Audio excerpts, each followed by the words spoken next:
Rakyat Indonesia hairan persoal F1 lebih pilih Lita Sepang. Kenapa gak main di Mandalika? Sirkuit Mandalika bisa dibilang momok paling horor bagi Marc Marquez. Sesi pemanasan jelang balapan. Ia terjatuh keras di tikungan ke-7. Tes MotoGP selalu di Sepang. Kenapa sih nggak di Mandalika aja? Kan sebelumnya gue udah pernah bilang ya, Sepang ini punya longest straight yang bisa mengukur kekuatan dari mesin motor MotoGP. Nih, longest straight-nya. Kabar gembira bagi para fans F1, setelah 9 tahun nunggu, F1 akhirnya resmi balik lagi ke sirkuit Sepang, Malaysia. Kenapa GP Mandalika lumayan sepi? Netizen Indonesia para sahabat merepet para sahabat kecewa. Kenapa F1 tidak diadakan di sirkuit Mandalika? Kok malah pilih Malaysia di Sepang katanya para sahabat. Ini Malaysia ini sudah is the best di mata dunia. Assalamualaikum warahmatullahi wabarakatuh. Jumpa lagi para sahabat dan teman-teman dengan Mas Farhan. Gimana kabar-kabarnya? Semoga kalian semuanya sehat-sehat saja. Yang baru bergabung di videonya Mas Farhan, terima kasih banyak-banyak yang sudah setia menonton di channel ini. Saya doakan semoga kalian semua dimurahkan rezekinya, dipanjangkan umurnya, dijauhkan dari malak bahaya oleh Allah Subhanahu wa Ta'ala. Amin amin ya rabbal alamin. Oke para sahabat dan teman-teman, di video kali ini Mas Farhan akan nge-reaction beberapa video yang sudah di-tag di TikTok Mas Farhan tentang sirkuit Sepang dengan sirkuit Mandalika punya Indonesia. Kenapa yang dulunya yang diincar sirkuit Mandalika punya Indonesia, kok F1 ini malah memilih Malaysia para sahabat? Karena Malaysia katanya ini ada hubungan erat dengan kerajaan Bahrain para sahabat. Dan dulu pun ada story-nya bahwasannya F1 ini para sahabat pernah memang mengadakan kontrak dengan sirkuit Sepang para sahabat. Bahkan Indonesia meskipun punya dipamerkan ke dunia, punya sirkuit Mandalika yang viewersnya boleh nampak pantai para sahabat. Dan sekarang malah juga kemarin Marquez mereka mengatakan sirkuit sangat menghantui di Mandalika itu para sahabat. Dan para sahabat penasaran seperti apa videonya? Kita tonton sama-sama. Apa-apa benda boleh komen di bawah. Asal jangan bergaduh. Kalau para sahabat suka sama video ini, jangan lupa bantu sokong channel ini, like, comment, share, dan subscribe-nya. Kita tonton sama-sama yuk. Let's go. GP. Konten ini buat kalian yang dikit-dikit suka nanya, kenapa sih pre-season test MotoGP selalu di Sepang? Kenapa sih nggak di Mandalika aja? Kan sebelumnya gue udah pernah bilang ya, Sepang ini punya longest straight yang bisa mengukur kekuatan dari mesin motor MotoGP. Nih, longest straight-nya. Mau tahu nggak panjangnya berapa?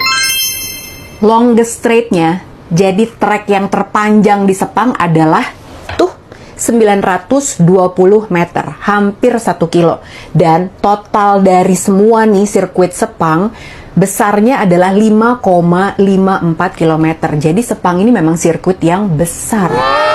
Kalau yang ini layoutnya Mandalika, ini adalah longest straight-nya. Kita lihat berapa panjangnya ya dibandingin sama Sepang tadi. Kalau di Sepang tadi 920, ya 1 kilo kurang dikit. Kalau di Mandalika 723 meter. Dan total length-nya, total panjang dari sirkuitnya adalah 4,3 km. Jadi memang Sepang itu sirkuit yang lebih besar daripada Mandalika. Kalau yang ini jarak dari Kuala Lumpur International Airport ke sirkuit Sepang pakai Google Earth 5,3 km. Kalau yang ini adalah jarak dari Airport Lombok ke Mandalika. Tuh 14,9 km.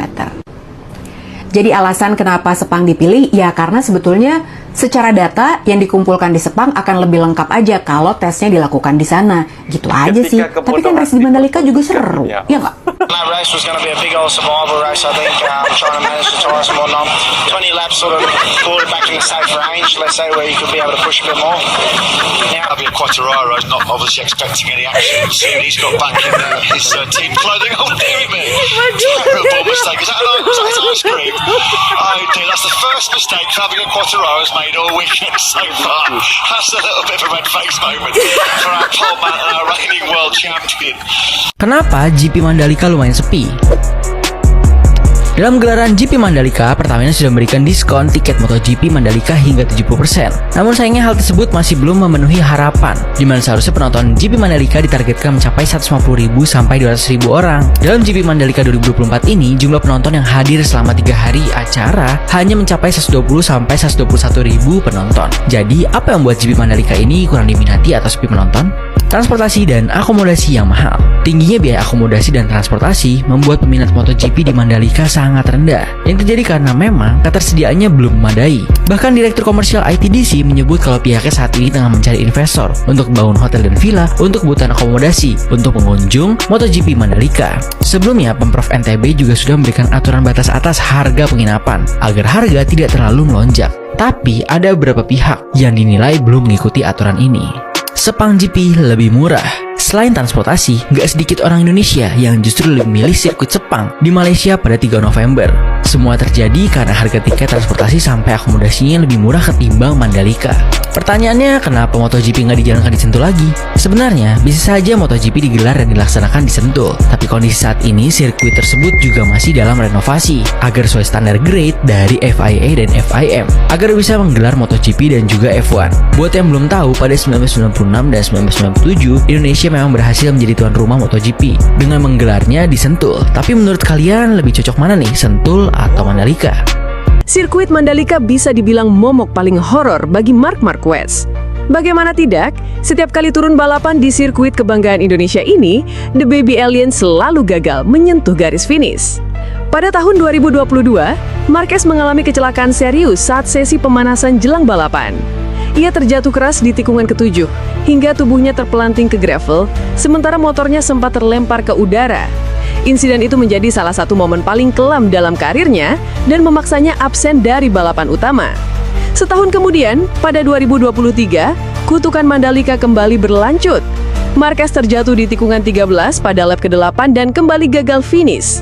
Penderitanya di Mandalika belum berakhir. Pada 2024, ia kembali terhenti lebih cepat. Kali ini bukan karena crash, melainkan masalah teknis. Motor Marquez mengeluarkan api dan asap di lap ke-12, membuatnya terpaksa meninggalkan balapan. 3 tahun berturut-turut gagal, catatan buruk Marquez di Mandalika pun semakin panjang. Kini, akankah di tahun 2025 Marquez akhirnya mampu menaklukkan sirkuit Mandalika? Atau kutukan ini akan kembali menghantuinya?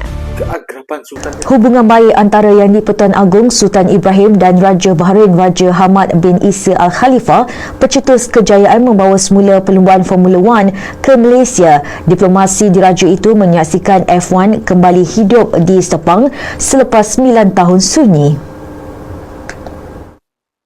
Menerusi hantaran di laman Facebook Sultan Ibrahim Sultan Iskandar, kejayaan itu disifatkan sebagai hasil hubungan erat serta kepercayaan tinggi yang terjalin antara Seri Paduka Baginda dan Raja Hamad. Sultan Ibrahim dan Raja Hamad telah menjalinkan persahabatan peribadi semenjak tahun 2017 yang diperkukuh dengan lawatan negara Sultan Ibrahim ke Bahrain pada tahun 2025. Susulan cabaran terhadap kalender perlumbaan F1 akibat konflik bersenjata di Asia Barat, penganjuran F1 Grand Prix Bahrain berdepan ketidaktentuan dan memerlukan penyelesaian segera bagi memastikan perlumbaan berprestij itu dapat diteruskan. Antara itu turut memaklumkan dalam usaha mencari jalan penyelesaian, Raja Bahrain telah mengadakan perbincangan menerusi panggilan telefon kepada Sultan Ibrahim dan perbincangan berlangsung dalam suasana penuh mesra serta semangat persahabatan. Perbincangan itu akhirnya menjadi titik tolak kepada kerjasama strategik antara Kerajaan Malaysia, Kerajaan Bahrain, Formula 1 dan Federation Internationale de Automobile FIA. Hasil persefahaman itu, persetujuan berjaya dicapai untuk menganjurkan Formula 1 Grand Prix Bahrain di litar antarabangsa Petronas Sepang sekaligus mengembalikan permulaan Formula 1 ke Malaysia selepas kali terakhir dianjurkan pada tahun 2017.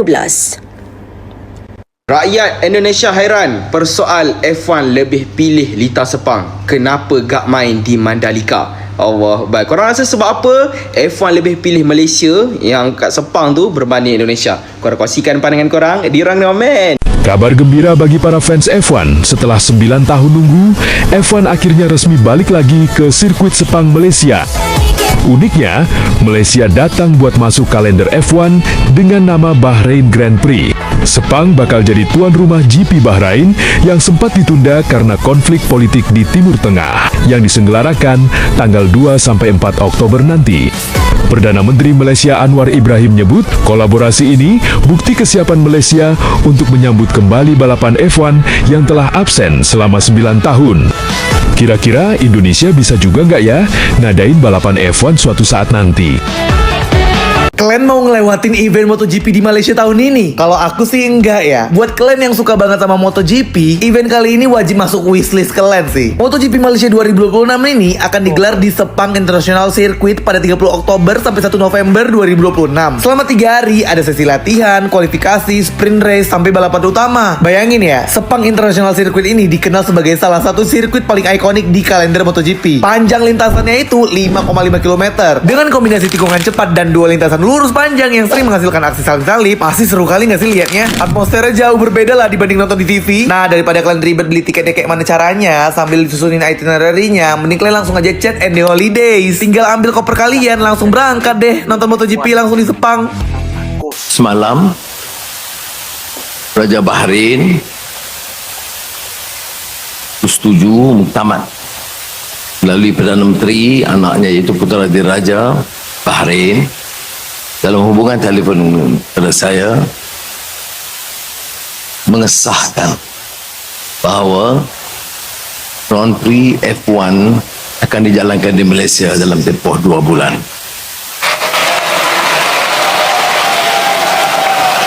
Sudah bayangkan, tentunya hubungan baik Raja Bahrain dan Yang Tuan Agong Sultan Ibrahim membantu.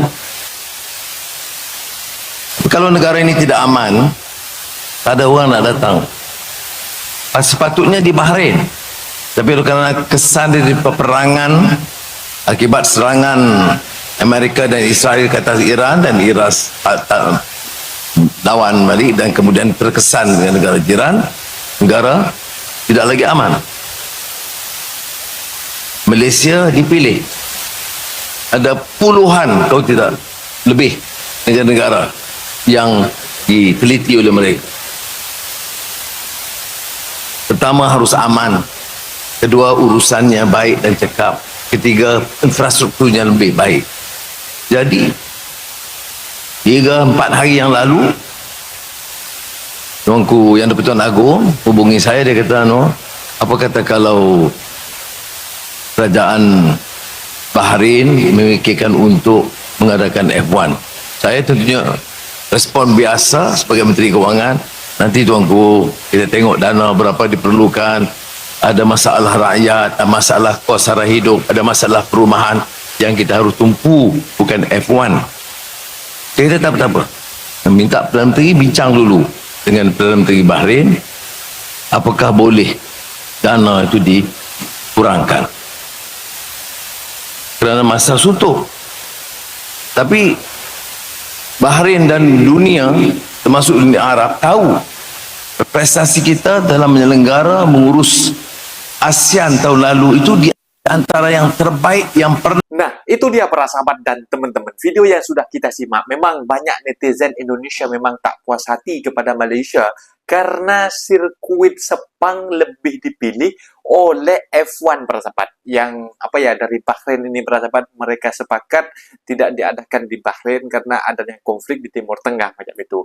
Tapi kenapa nak Indonesia ini nak mengutuk Malaysia? Banyak para sahabat video-video yang di kolom-kolom komentar Mas Farhan baca kemarin itu para sahabat, netizen daripada Konoha ni para sahabat. Ini mengatakan kenapa diadakan di Malaysia, kok tidak diadakan di Indonesia? Tahu sendirilah di Indonesia kan sirkuitnya itu memang sangat menakutkan. Bahkan pembalap MotoGP Marquez para sahabat, mereka selalu gagal untuk sampai ke ke finish akhir macam itu di sirkuit Mandalika itu para sahabat. Lebih bagus infrastrukturnya di Malaysia, dan juga dari airport juga lebih dekat, dan juga sirkuit di Malaysia itu memang dirancang is the best lah pokoknya, menjadi menjadi pandangan dilirik para investor yang untuk mengadakan ini para sahabat, untuk mengadakan balap MotoGP ataupun F1 ini sahabat. Kenapa banyak lebih 10 negara yang sudah diteliti? Kenapa Malaysia yang dipilih? Karena Malaysia ini memang urusannya agak ribet dan juga korupsi-korupsi di Malaysia ini agak kurang macam itu. Kalau diadakan di Indonesia, lagi palak-palakannya dan juga tentang untuk menepis air hujan biar tidak hujan, sama saja macam itu. Di Indonesia banyak mengatakan kebodohan Indonesia itu ditampakkan ke dunia macam itu. Banyak yang mengatakan macam itu. Tapi lah kita banyak bercermin diri macam itu. Kita harus memperbaiki macam itu, bukannya menghujat macam itu, bukannya kita memburukkan negara jiran Malaysia. Kita harus bercermin diri, itu sahaja para sahabat. Mungkin videonya sampai di sini para sahabat, dan teman-teman apabila ada kata benda yang silap Mas Farhan minta maaf sebesar-besarnya, mohon dibenarkan di kolom komentar sendiri. Wassalamualaikum warahmatullahi wabarakatuh.